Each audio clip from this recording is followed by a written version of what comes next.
हनुमान जी की आरती का पावन मंत्र जब गूंजता है तो पूरा ब्रह्मांड उनकी महिमा में डूब जाता है। आज हम इस दिव्य स्तुति के गहरे अर्थ को समझेंगे और जानेंगे कि कैसे बजरंग बली की आरती हमारे जीवन में अमृत की तरह काम करती है। आरती कीजय हनुमान लला की, दुष्ट दलन रघुनाथ कला की। ये पंक्तियां सिर्फ शब्द नहीं हैं, बल्कि एक पूरी आध्यात्मिक यात्रा का आरंभ है। हनुमान जी को लला कहकर पुकारना उनके साथ हमारे प्रेम भरे रिश्ते को दर्शाता है। वे सिर्फ एक देवता नहीं हैं, बल्कि हमारे प्यारे लला हैं जो हर मुसीबत में हमारे साथ खड़े रहते हैं। दुष्ट दलन का मतलब है कि वे बुराई को जड़ से मिटा देते हैं। रघुनाथ यानी राम जी की कला, उनकी शक्ति का प्रतीक है हनुमान जी। जाके बल से गिरिवर कांपे, रोग दोष जाके निकट न झांके। इन शब्दों में छुपी है हनुमान जी की अपार शक्ति की कहानी। जब वे अपना बल दिखाते हैं तो पहाड़ भी कांप जाते हैं। लेकिन ये सिर्फ भौतिक शक्ति नहीं है, ये आध्यात्मिक शक्ति है जो हमारे अंदर के डर, चिंता और नकारात्मकता को दूर भगा देती है। रोग और दोष उनके पास भी नहीं फटकते। मतलब जो भी व्यक्ति सच्चे मन से हनुमान जी की शरण में आता है, वो हर तरह की बीमारी और बुराई से बच जाता है। अंजनी पुत्र महाबलदाई, संतन के प्रभु सदा सहाई। अंजनी माता के लाल हनुमान जी की महानता का वर्णन करते समय हमें याद रखना चाहिए कि वे सिर्फ शक्तिशाली नहीं हैं, बल्कि संतों के सच्चे मित्र भी हैं। जो भी व्यक्ति धर्म के रास्ते पर चलता है, हनुमान जी उसके साथ हमेशा खड़े रहते हैं। वे कभी अपने भक्तों को अकेला नहीं छोड़ते। अब आती है लंका की कहानी। लंका जारी सुदिलाए।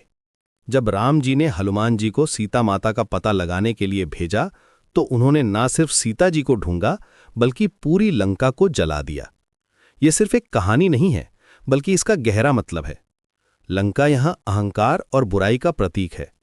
हनुमान जी जब हमारे जीवन में आते हैं, तो हमारे अंदर की सारी बुराई को जलाकर राख कर देते हैं। लंका सो कोट समुद्र सीखाई, जात पवन सुत बार न लाई। समुद्र जैसी गहरी खाई और मजबूत किले को पार करना आसान काम नहीं था, लेकिन पवन पुत्र हनुमान जी के लिए ये कोई बड़ी बात नहीं थी। वे एक ही छलांग में समुद्र पार कर गए। हमारे जीवन में भी कई बार ऐसी मुश्किलें आती हैं जो समुद्र जैसी लगती हैं, लेकिन हनुमान जी की कृपा से हम उन सभी को आसानी से पार कर सकते हैं। सबसे भावुक करने वाली कहानी है लक्ष्मण जी को बचाने की। लाए संजीवन प्राण उबारे। जब लक्ष्मण जी बेहोश हो गए थे और उनकी जान खतरे में थी, तब हनुमान जी ने पूरा पहाड़ उठाकर संजीवनी बूटी लाई और लक्ष्मण जी के प्राण बचाए। ये घटना हमें सिखाती है कि सच्ची भक्ति में कोई असंभव काम नहीं होता। हनुमान जी अपने भक्तों के लिए कुछ भी कर सकते हैं। अहिरावण की भुजा उखारे।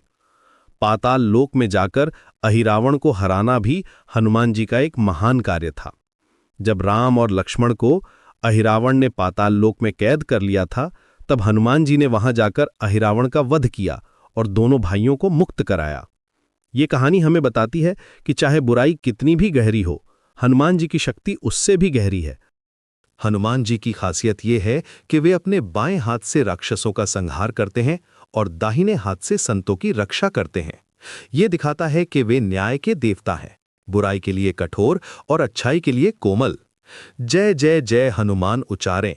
जब देवता, मनुष्य और ऋषि मुनि सभी मिलकर हनुमान जी की जय जयकार करते हैं, तो पूरा ब्रह्मांड उनकी महिमा से गूंज उठता है।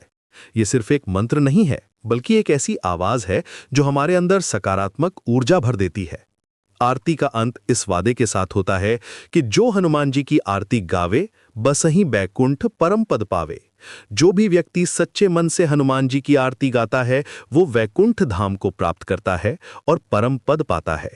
ये सिर्फ मृत्यु के बाद मिलने वाला फल नहीं है, बल्कि इस जीवन में भी हमें शांति, खुशी और संतुष्टि मिलती है। हनुमान जी की आरती सिर्फ एक धार्मिक गीत नहीं है, ये हमारे जीवन को बदलने की शक्ति रखती है। जब हम इसे गाते हैं तो हमारे अंदर साहस आता है, डर भागता है और मन में शांति